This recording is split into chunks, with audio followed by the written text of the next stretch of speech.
Right, big match coming up this Sunday, 11:30 p.m. between Arsenal versus Liverpool. Liverpool actually not on a good run, so Arsenal fans are very quietly confident in getting this match, and getting a win out of this match.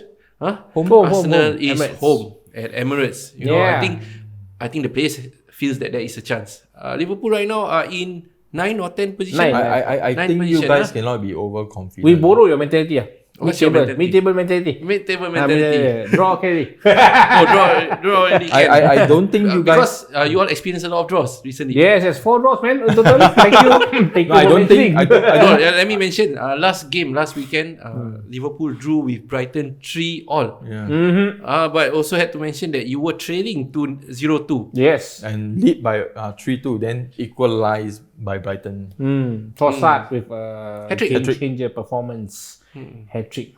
Not the only hat-trick that weekend, but let's talk about that. Yep. And One of the 3 hat-tricks. one of the 3 hat-tricks in 2 games. Yep. Yeah. So how do you think, Okay. I've never heard a Liverpool fan predict we'll get a draw out of Arsenal. I'm actually quietly positive also. Somehow I'm quietly positive because of 2 reasons. First of all, our record against Arsenal, no matter which stadium, has been okay. So I'm thinking that the boys will churn out a performance. Second is because when we are playing against Rangers, Klopp did the unthinkable. He forsake the 4-3-3 system and played a 4-2-3-1 system. Something that is totally out of the norm that he's been doing so far in the past 1 or 2 seasons even. So when he goes to this system, it's more secure, it's more stable. The players are playing really freely. Against Rangers, we could have scored more if not for their keeper being very, very prolific. Other than that, I think if Klopp has found a way out of this hole that we are in now at the moment, this is probably the game that can change it. I need to mention 2 things that this Manchester United fan, James, has predicted correctly. Which is, he said Van Dijk is no longer the defender that he used to be. Second is the Klopp's curse. How do you think these about 2 things is correct? Yeah, he's at correct, the moment. right? Yeah, at the Okay, moment. first of all, curse. like I say, Van Dijk is not performing, right? We consider the same number of goals as Manchester City. No, it's the overall performance. It's not... You see, the thing is, if you compare before the ACL and even last season performance, maybe last season is one of the season that he performed quite okay. But the thing is, so you have to understand when a player had the ACL reconstructed itself and World Cup is just around the corner itself. He scored a goal in the Netherlands. Yeah, but the thing is, because he has to perform in national team for him to be selected. That's one thing. Okay. And you also say pre-season doesn't matter. So international friendly also doesn't matter. That's the thing. Pre-season is different. When it comes to international in between the season, right, they have to continue playing. So it's a different thing. Yeah, but the thing they is, call up for their national teams. Yep. But what I'm concerned of players' mentality is this is the worst World Cup schedule that any club would want. Okay. Because players may not be selected. Players not selected will play all out. But players who is selected or confirmed to be in, they will play more reserve. Why? If you get injured, if the injury need operation, and it takes a longer time for him to recover, and ACL is one injury can snap at any time, so he may have that fear. And I felt that he is overly used. I think not just Van Dijk, right? TAA, there's a lot of talk this past 2 weeks with TAA not being called up for England. A lot of haters as well as a lot of supporters behind TAA saying that he should be called up because he is dependable up front as well. But there's also pictures of him in kind of awkward position on the field and conceding goals and all that. Sleep lah. I know. Yeah, he's the sleep as well. He sleep in a penalty box. So is TAA justified to be attacked here? I will say that actually, if the players are not performing, it's justified. Whoever wants to attack them, it's justified because you're rival fans. You have your own opinion. So I'm not saying. But I think even Liverpool fans are saying yes, that's the thing. Your rival fans, even if our fans feels that they are not performing, because it's fine because you are entitled to your opinion. Klopp has gone out to defend TAA before that that 3-3 draw with Brighton lah. So he was playing quite mediocre. But then again, when we play against Rangers last night in the Champions League, he pulled a masterclass. He scored a beautiful free kick. He played quite well. Some people were saying that Klopp's defending TAA is better defending than TAA's defending himself. Yeah, I heard of that. I think it's because when your club in the league is not performing, it will affect the players' mentality because TAA has that ability of crossing. The way he strike the ball is good. So his mentality is, if let's say I can go up, create a chance, it's better than I sit back and looking at others may not have that ability. I mean, sometimes players... You mean this is what he thinks? I mean, as a player... Actually, this is a strategy. This is Klopp's strategy. He already explained in his interview that he knows that when there is defending, when we are attacking, TAA is always pushed up further ahead compared to the others. Yeah, that's what he said, yeah. Right? So when he's pushed up ahead further, there's always a higher chance that they will utilize this when he's tracking back. So it's a risk that Klopp is willing to take. So at this moment, when we are playing a pivot 3 in the middle, where we have Thiago, Fabinho himself is not really performing very well this season, I have to say. Actually, almost everybody except for our attackers are not performing very well. So it actually goes into each other's mind. Rather than I think each individual player, the whole team is not performing. We are not playing well. But you said your team did not concede as much. You all have conceded the same number of goals as Manchester City. Yes. But you guys are not scoring. Yes, correct. You guys don't have a Haaland, even though you have the hairstyle. Yes, the bun is there. The man bun is there. But the man bun isn't. I thought it was more to Nunes rather than Haaland. That's why we are saying comparing the two buns, comparing the two man buns. One man bun is scoring more than the other man bun. Is scoring than the man bun. Haaland. So it's like to me, I don't blame individual players lah. I can see that this guy is not performing very well, and this guy is not performing very well. But it's a collective. You see, if you have a player who's performing for the whole team. Like example, Thiago comes in from injury, he plays damn well. But of course, the others are disappointing his performance in the field. So it makes sense that you want to criticize the rest. You want to criticize one, you must criticize everybody, including Klopp. Yeah, but the thing is, you have to always understand the thing is why the sudden drop in form. Okay, let's talk about there's a good question. Let's talk about the players. Why the sudden drop in form? Why is Salah not performing at all? I don't have him in fantasy league. I also don't have as well. I mean, is it the departure of Mane actually affected the flow? It's just a very sudden drop. It's like you are on the Or is it top. Luis Diaz and Nunes are still trying to settle down in the team? Actually, Salah's performance, right? He made more key passes than the rest of the attacking players. Key passes. In the attacking third, he made more key passes than the rest of our attacking players combined. Statistic-wise. So basically, he's doing his job. It's just that he's playing a bit wider now.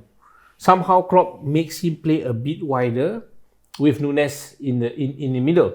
So he's actually coming in from deep from. Usually, he will cut in like halfway through after the first time. He will cut in. Really, he becomes the second striker when Jota or Bobby is playing. Right, when Bobby is in front and then Jota is in front, Jota is still injured. Jota, no, he's back already. He's back. Yeah. Can I ask you? Yeah. Last season, who is the one that doing such a key pass? Mane? No, actually all of them. Who has more? I'm not too sure. That one I have to dig out. But I think Salah has one of the highest also. If let's say statistic-wise, if we go and check, if let's say Mane is the one that has the more... He doesn't have. He's actually, his numbers going down. If you ask me, Mane, if you remember, I've been saying last 2 seasons, Mane is getting lousier and lousier, and he keep defending Mane. Yeah. No, actually. The thing is, when people are saying that his performance drop, his stats does drop, but in terms of critical performance that he has, people are saying he's very lousy. He's not. He's actually performing what he's required. in our team. So I have to defend him. But in terms of you comparing that we lose money, that's why our performance is like that. The thing is, Diaz is a very capable player to replace him. Yeah, but so the thing is, it's not just losing money. It's not just losing money. It's just that the whole team is not performing. Okay, so let's say again, his question is the same. Let's apply it to Klopp. What is he doing wrong, or what is he not doing? What's going on here with Klopp? That's the thing lah. I think it's a few things which I can only guess. I can only speculate. Correct. I can only speculate. Few things. First, to me, is that Klopp is putting trust on the players, and the players are not paying him back with their performance. You mentioned this before. Right? Yep. He keeps on playing Henderson and sometimes Milner as a sub, right? But these guys are not up to standard at the moment. Okay, they are not playing to their best, or something is affecting them, right? So it's not gelling in the middle for us. I'm saying that everybody can be blamed. Only like 2 or 3 players that maybe cannot be blamed: Alisson and Luis Diaz. So far, these two are probably 2 of the players that I would say for the past 8 games they have tried their best. In fact, if not for Alisson, we probably could have lost a lot of games. So what do you guys think? Who do you guys actually blame for Liverpool's downward or poor performance this season actually? Who do you guys think, and why? Why do you think these players or player, can be single, can be a few players, right? Why do you think they are not performing compared to last aging population? Aging population.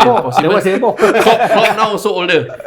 Your players also getting older. I mean, you overall see the age. So, Arsenal versus Liverpool? Okay, so I'm quite confident because mentally, Liverpool seems to be vulnerable. Liverpool seems to be not having the determination or hunger. Something, they are trying to find the solution, but while trying to find the solution, they are a bit muddled up. One step forward, 2 steps back. Correct. So Arsenal might take this chance.